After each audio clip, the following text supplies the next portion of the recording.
eu trago para vocês não tanto projetos técnicos, né, como colocado, mas algumas reflexões para a gente pensar os projetos, o patrimônio religioso nas periferias, né? A gente tem um contexto social muito divergente na cidade do Rio de Janeiro, no país como um todo, né? Mas sobretudo na cidade do Rio de Janeiro. Então, eu trago aqui algumas questões relativas a desafios e práticas, né, visando a preservação do patrimônio cultural. Aqui, na ocasião, estou representando tanto a Comissão de Preservação da Igreja de São Daniel Profeta, que é um coletivo formado por técnicos, instituições, a própria comunidade, a Comissão de Preservação da Mitra, né, e diferentes instituições que conformam, então, uma instância de decisões, né, para o projeto, né, para a gente construir esse projeto coletivamente. E também, como foi falado, a Casa de Oswaldo Cruz, representando o Serviço de Educação Patrimonial, ao qual a gente tem trabalhado cada vez mais de forma territorializada dentro do território de Manguinhos e Maré, né, o local onde a gente está situado, dentro do campus Fiocruz Manguinhos. Também reforçando até mesmo o que o Francisco pontuou aqui, né, desse saber tradicional da formação, da qualificação desses profissionais, onde então a gente tem esses cursos, né, que ajudam a formar profissionais para o mercado de trabalho. E cada vez mais a gente tem atuado de forma conjunta dentro do território, reforçando. Eu trago aqui algumas reflexões que surgiram no meu curso de graduação, quando eu fui me formando, cada vez mais próximo da comunidade também, e pensando essa relação patrimonial dentro desse contexto de desigualdade. E a primeira definição que eu trago, assim, pensando até mesmo Milton Santos, é essa questão do espaço, né, que é espaço que, ao mesmo tempo, é o elemento que nos une, né, estamos todos aqui, e também na cidade, né, mas também é o elemento que separa, que dissocia, que segrega, né, que traz a exclusão das pessoas. Esse espaço, então, ele é um capital comum para todos nós, mas que nem a gente observa, né, que ele geralmente é disposto para quem tem mais acesso, quem tem mais poder, né, capital. Então, o espaço, como a gente observa, melhores espaços para quem tem mais, piores espaços para quem tem menos. Geralmente, essa é a lógica que conforma a cidade, né? E eu reforço, isso são reflexões para a gente depois pensar essa lógica da preservação, porque isso reflete diretamente no nosso dia a dia, né? Então, a urbanização é um outro processo que vai ajudar a gente a pensar esse tema da preservação, né? Então, esse fenômeno de classe que vem sendo colocado, né, onde a gente tem diretamente as classes sociais inferiores em locais mais aglomerados, em territórios mais com menos infraestrutura, isso também é um outro ponto que vai ajudar nessa reflexão. Então, só estou colocando aqui os pontos para depois a gente entender o contexto, né, da Igreja de São Daniel, que é o caso que a gente traz aqui para reflexão. Então, essa urbanização, a gente observa numa imagem muito clara, e aí só apontando até mesmo essa questão geracional, né, eu acho que da mesa eu sou hoje o mais jovem, então, talvez para você, para os que estiveram aqui antes, e grande parte dos que estão aqui, essa imagem talvez já tenha sido vista, mas ela vem me acompanhando ao longo da minha formação desde o ensino fundamental, que é uma imagem presente nos livros de geografia das escolas, que até hoje essa imagem é muito significativa e talvez muitos de vocês já tenham visto essa imagem, que ela elucida muito bem essa separação, né, o outro conceito que eu vou trazer, que é da segregação social. Então, aqui a gente tem um território onde cada um, né, no prédio tem uma piscina particular própria e, ao mesmo tempo, no outro lado do muro, né, como um muro que separa, as pessoas elas muitas vezes não têm água para beber, não têm água para tomar banho, né? Então, isso é um conceito também que vai trazer para a gente essa ideia da segregação social, que são essas dificuldades que se somam, né, para cada pessoa que detém ou não o capital social, como nós colocamos. E aí o ponto principal para a gente pensar que essa desigualdade é evidenciada como consequência de escolhas e políticas públicas. Então, as pessoas elas não vivem nas condições nas quais elas vivem hoje porque elas querem, porque elas acham aquilo o máximo, né? Mas sim porque o Estado, muitas vezes, impõe a elas essa questão de estar ali, né? E aí a gente vai observar que, na relação da preservação propriamente da São Daniel, a gente tem diversos contextos, né, que ajudam a favorecer ou melhor, que ajudam a prejudicar a preservação da igreja. Tá? Então, esse é o resultado, né, de habitual concentração de benefícios a uma camada menor da população, em detrimento de uma parcela maior que não detém acúmulo do capital, como nós observamos. Então, essa segregação espacial, né, como distinção de classes, ela foi intensificada ao longo, né, da história do Rio de Janeiro, como, por exemplo, como nas políticas de remoção das populações mais pobres das regiões cada vez mais valorizadas. Né? Então, isso foi algo que aconteceu ao longo da nossa história e que se perpetua até nos dias atuais. Né? Então, aqui a gente tem algumas imagens, né, de remoções que foram feitas, né, geralmente, num primeiro momento, né, uma política por volta da década de 50, 60, essas imagens, mas uma política, né, de exclusão da região da Zona Sul, e aí colocando as pessoas para as zonas oeste e norte, né, e isso evidenciando bastante essa segregação espacial. E aí a gente começa a entrar no ponto onde a igreja, né, ela tem um papel importante nessa assistência social e na formulação de propostas e políticas habitacionais. Ao longo, né, da história tem esse momento em que a igreja, ela, além de, né, ter toda a questão assistencialista, né, religiosa propriamente, mas ela também tem um esforço muito grande nessas propostas e políticas habitacionais, indo até mesmo contra ou tentando buscar soluções para essas remoções que eram feitas forçosamente. Né? E aí a gente tem aqui alguns trabalhos, né, que foram evidenciados, e eu selecionei 2 pontos principais aqui por parte da Igreja e do Estado, né, que foram algumas iniciativas que até favoreceram a habitação popular, né, que é a criação, né, da Cruzada de São Sebastião, em 1955, e o Serviço Especial de Recuperação das Favelas e Habitações Anti-Higiênicas, o SERFA, em 56. Né? E essas ambas iniciativas buscavam articular esse controle político com uma pauta mínima dos direitos sociais referentes aos problemas de infraestrutura. Então, a Igreja ela buscava mitigar esses problemas sociais, né? E isso a gente evidencia até hoje.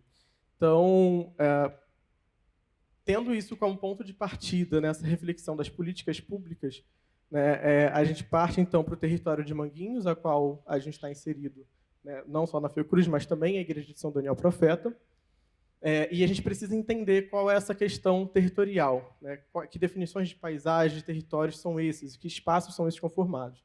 A gente precisa entender toda essa relação dos aspectos morfológicos, né, desde a sua paisagem natural até essa paisagem antropizada, e até mesmo, né, aqui quando o Ailton coloca ali o mapa da cidade do Rio de Janeiro, onde tinha os mangues, né, tudo isso ajuda a gente a evidenciar questões relativas à ocupação humana, né, e essas diferentes fases de ocupação.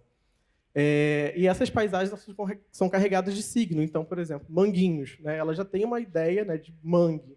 Então, é um território já de grandes aterros e tudo mais, e um território também de uma ocupação desordenada, né, que foi feita ao longo do período, né, mais do século XX já.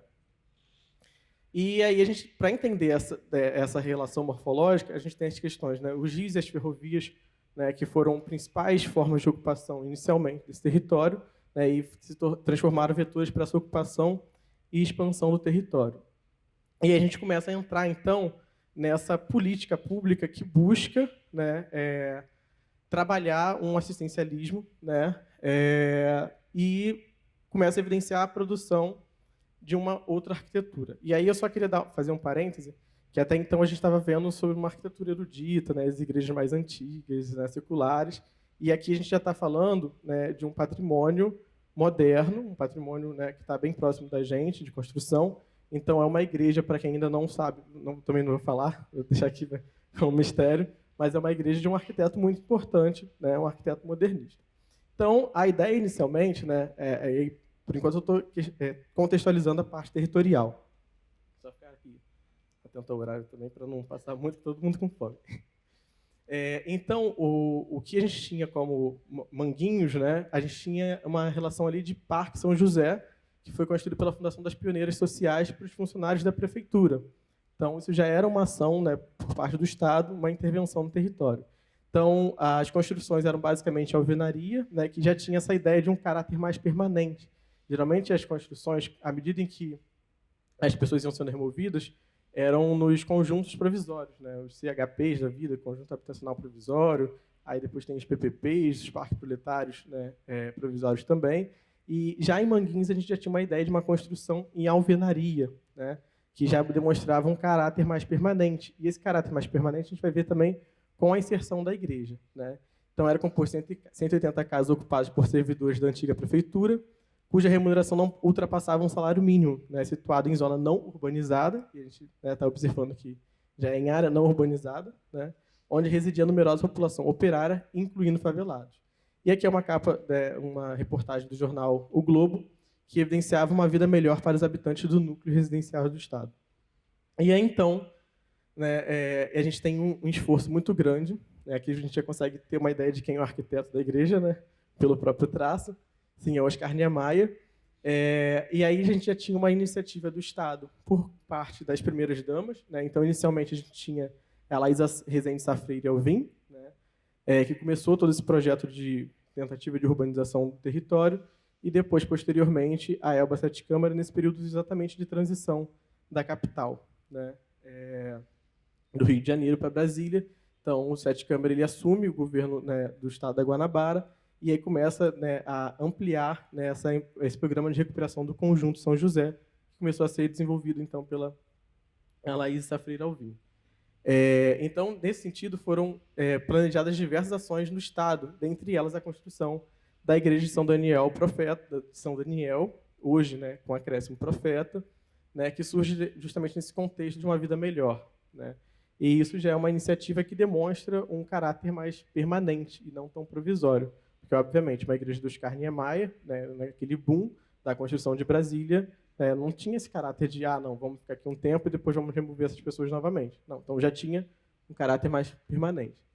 Então, né, as pessoas envolvidas, então, teve grande esforço, né, de personalidade da política e das artes, né? Então, aqui a gente tem, né, o Oscar Niemeyer, propriamente com o Juscelino, o Sete Câmara, né, a primeira-dama, né, Elba Sete Câmara, e o Guignard também, que pintou a Via Crucis, né, para a Igreja de São Daniel.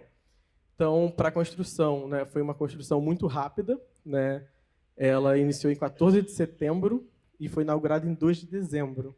Então, foi algo muito rápido, que tinha justamente para marcar esse curto período de tempo que o Sete Câmaras esteve no governo, né? Então, dentre as obras também que eles fizeram, foi os Jardins do Alá, né? Então, foram duas grandes obras que eles deixaram marcadas. Então, aqui a gente tem, né, uma obra do Niemeyer também sendo executado, né, com uma estrutura em concreto armado, né, e, assim, trabalhando dia e noite, né, para sua execução. Então, a igreja ela foi um marco, né, como considerou o Jair Maurício, que era um grande crítico de arte, né, e ele tinha essa ideia de ser mais um elemento de interesse cultural e religioso para a cidade do Rio de Janeiro. E aí essa questão, né, dele ter sido colocado em Manguinhos, ela foi muito intencional. E aí a gente tem aqui esse álbum de fotografias que foi recuperado por um fiel da igreja quando, num período esse álbum tinha sido descartado, ele recuperou esse álbum, então mostra, evidencia, né, a presença provavelmente de Juscelino e família, né, do arcebispo na inauguração do templo. A composição plástica ela foi comparada também pela imprensa, né, com esse altar do Congresso Eucarístico Internacional de 55, que é um projeto do Lúcio Costa, e eu atribuo muito essa relação pelo, né, cruzeiro em frente ao templo. E aí essa ideia de qual é a capital, né? Então a gente tinha o Oscar Niemeyer projetando toda a Brasília, propriamente, né? E ao mesmo tempo eles desenvolvendo um croquis para desenvolvimento de uma igreja dele dentro de Manguinhos, dentro de uma favela, dentro de um contexto totalmente diferente. Então a gente tem algumas questões, né, de projetos que são bem parecidas, né, na verdade, formalmente falando, né? Então é uma nave circular sem nenhum pilar interno, sendo toda apoiada, né, nas bordas, nas pontas, né, e com a utilização dos vitrais. Tá? Como eu falei, a localização dela foi bem intencional, então a Elba Sete Câmara ela acreditava que, sendo dentro de um contexto, né, com grandes dificuldades sociais, né, que ela teria a possibilidade de atrair a atenção das autoridades e do povo para os problemas das favelas, pois à medida que fosse evitar a obra, né, forçosamente poderiam sentir de perto os problemas intrínsecos ao entorno. Né? Então, elas, ao longo do tempo, ela tinha propriamente a arquitetura do Niemeyer, mas ela contemplou, né, as obras de arte também em seu interior e era bastante visitada. Então, aqui eu mostro para vocês um pouco das obras que tinham, né? Então, essa é uma pia batismal em madeira, coisa que é bem difícil de a gente encontrar hoje. Então, quando a gente fala assim, uma pia batismal em madeira, a pessoa fica assim, caramba, como que é, como que funciona? Né? Então, relatos que a gente tem de jornal da época que ela tinha mais de 300 anos, então, se já se passaram 60 anos, hoje ela tem mais de 360 anos. Né? Uma réplica do profeta Daniel, né, do Aleijadinho, e os quadros pintados pelo Guignard, que também compunham o interior. De todos esses bens, né, a gente só tem hoje, em mau estado de conservação, mas preservado assim, né, formalmente, a pia batismal. Os outros a gente tem relatos, né, paradeiros e tudo mais, mas ainda tudo muito sem uma conclusão, provavelmente. Então, a igreja ela foi o primeiro tombamento de arquitetura moderna, né, pelo Estado da Guanabara, né, em 66, bem logo, assim, 6 anos depois de construída. E também tem um tombamento municipal em 98, junto com as outras obras do Oscar Niemeyer. Então, a gente observa que, mesmo, né, ao longo dos anos, ela continua sendo, né, noticiada, vinculada, né, como um ponto, né, para visitação, um ponto cultural, muito além de religioso, e a gente vai ver mais à frente que, além do cultural e do religioso, tem outras funções dentro desse contexto territorial. Então, é só para a gente entender um pouco dessa estrutura, né, interna. Então, o culto ele era celebrado, né, de costas para as pessoas, né, e ao longo do tempo também, conforme isso foi a prática litúrgica foi mudando, outras intervenções foram ocorrendo, né, e hoje em dia a gente tem uma outra configuração totalmente diferente, que nem visa tanto essa questão da preservação, a gente vai entender por quê. Então, logo já no início, essa igreja ela teve um grande boom, né, para a inauguração, para a construção, teve envolvimento de muitos políticos, de muitas pessoas importantes, né, artistas e tudo mais, mas já de início ela ficou abandonada. Então, já nos primeiros 6 anos, ela já tinha problemas de conservação. E diversas notícias de jornais apontavam já, né, que a igreja poderia vir abaixo. E aí, isso mesmo até por um esforço político para a sua até demolição, né? Enfim, tinha algumas avenidas que se planejavam passar ali e aí iam retirar, e a comunidade já começou a forçar que não, que ela era importante para esse contexto territorial, porque quem é que não quer ter uma obra do Niemeyer, né? Porque na Zona Sul eu posso ter uma obra do Niemeyer, mas em Manguinhos eu não posso ter. E aí aqui eu atribuo os primeiros esforços até, né?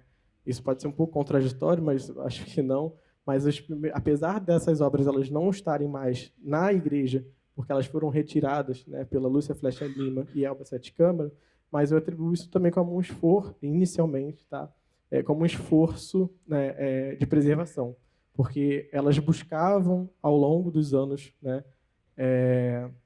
um apoio do governo, né, do Estado de Guanabara para a recuperação da igreja. No caso específico, elas retiraram as obras, né, de forma muito incisiva, é um ponto delicado a se tratar, né?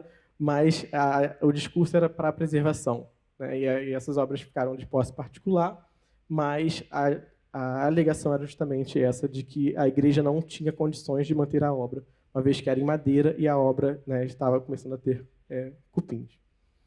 E aí um segundo momento que eu acho que é muito importante destacar, e aí talvez acho que o mais importante que vem até hoje, que é essa mobilização, né, da população, da sociedade. Então, Capela de Oscar Niemeyer Unifavelados. Essa é uma notícia de 98, se eu não me engano.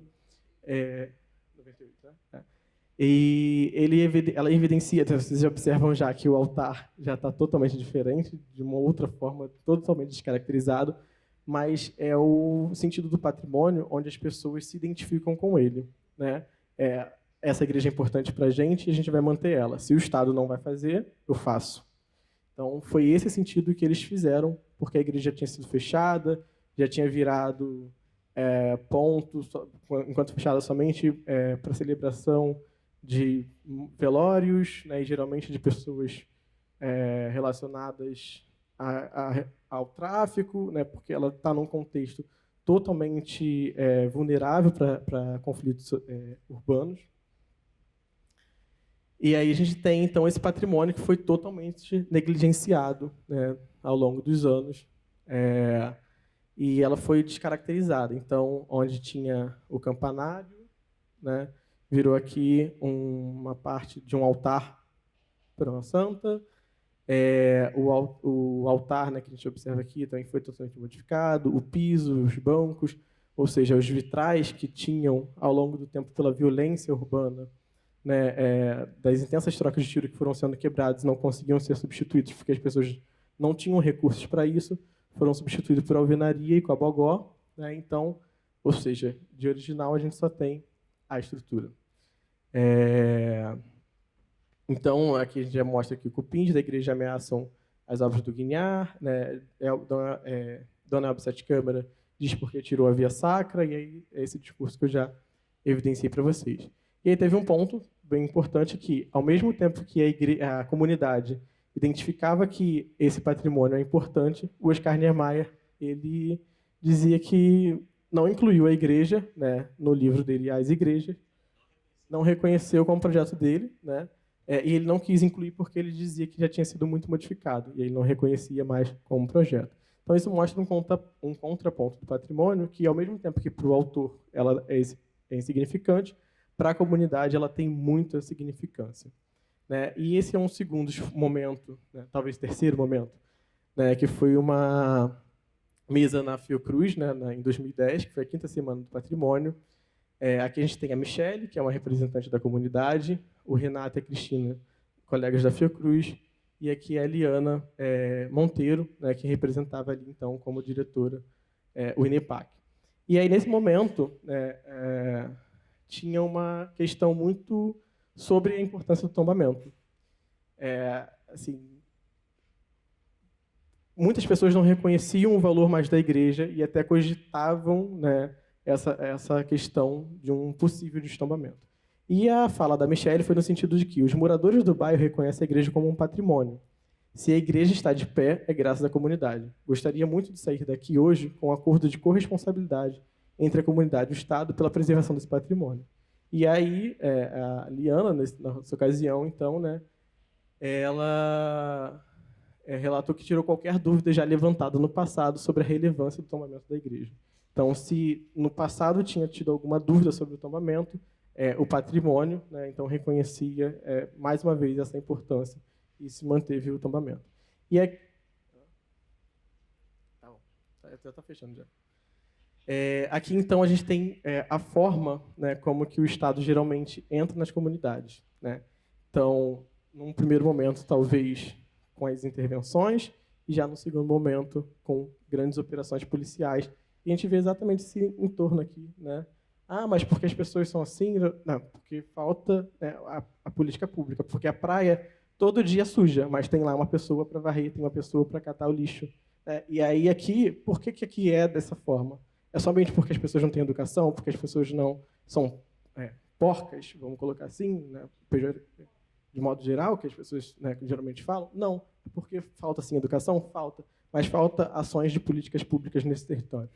E a política pública geralmente vem assim, né, com o braço armado do Estado.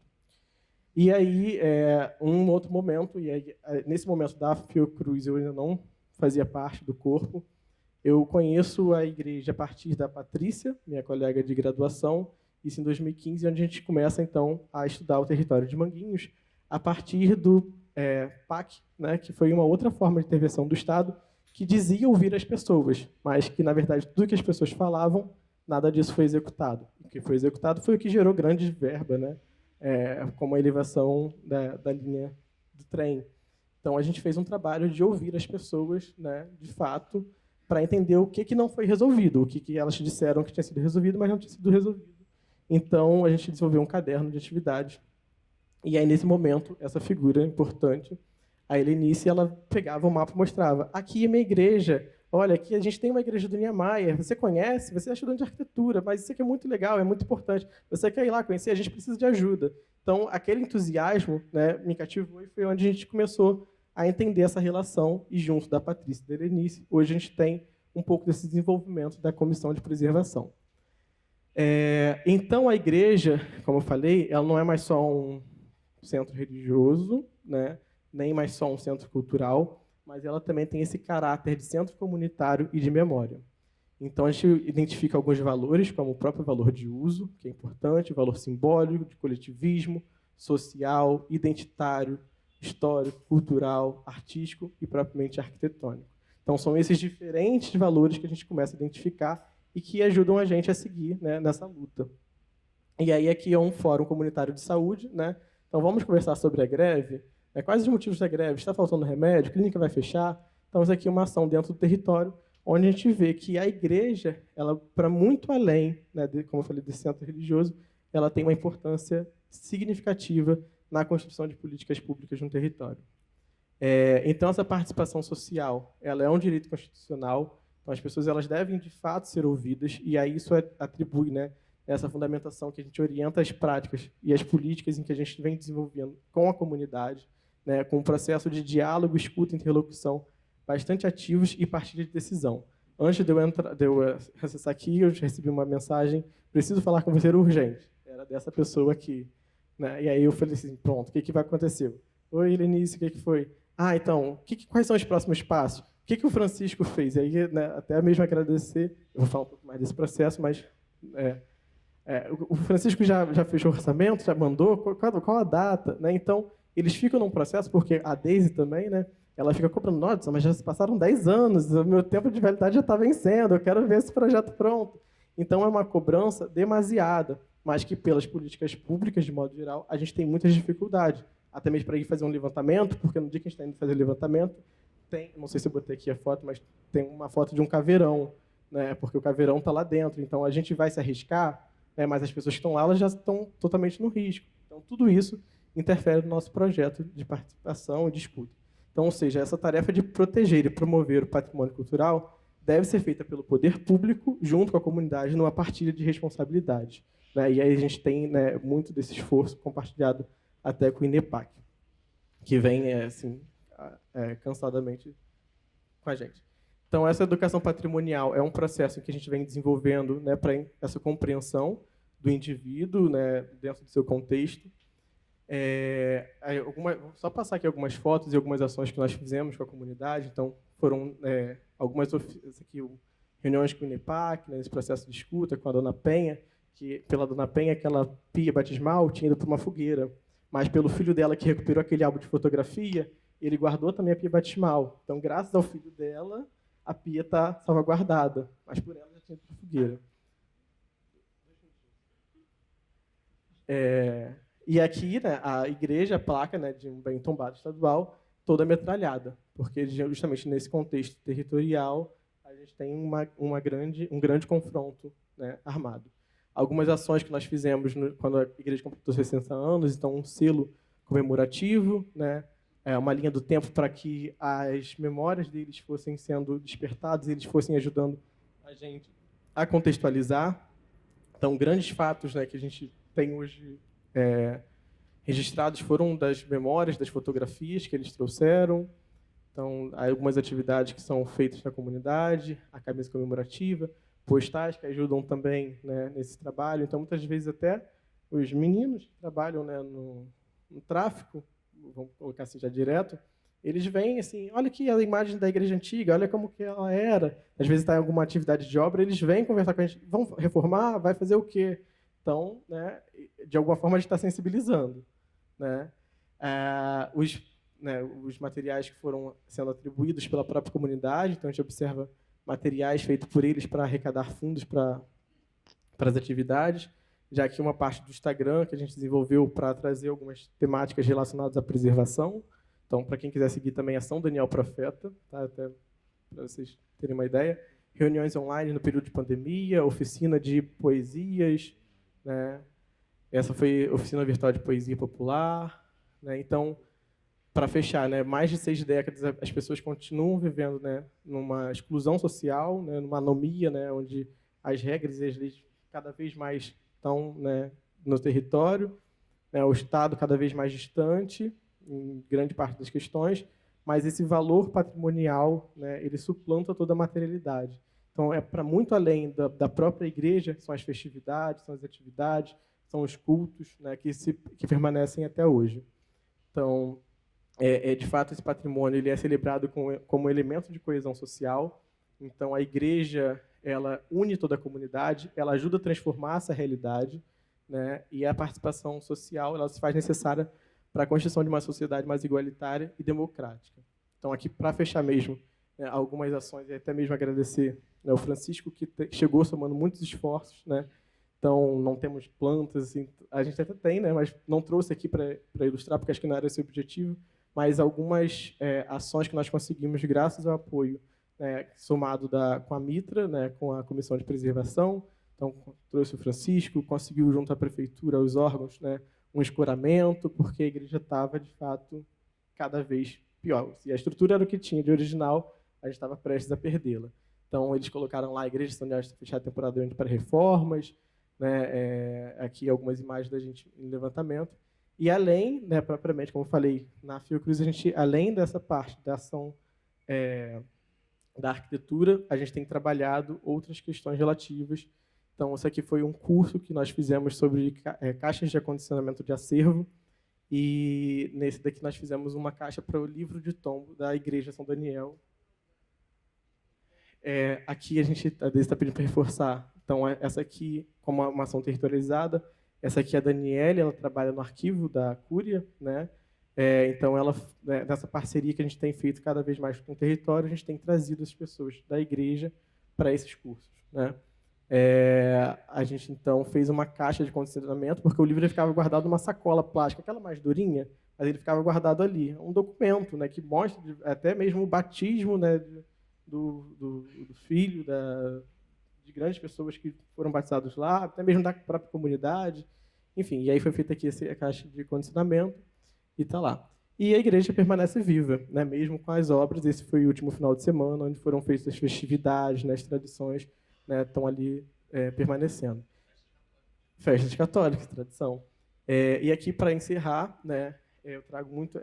gosto sempre de fechar com essa frase, que o PAC, né, ele desconsiderou grande parte do que as pessoas falaram que era importante para o território e fez a elevação da linha férrea, né?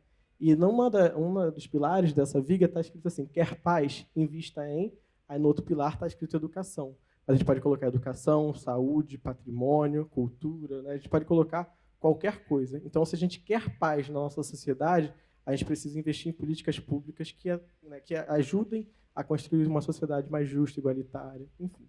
É isso que eu queria compartilhar um pouco com vocês, né? Não tão técnico, mas um pouco da nossa experiência e dos nossos desafios para a preservação da Igreja São Daniel Profeta e tantos outros lugares, né, de desigualdade. É isso, mais uma vez, obrigado.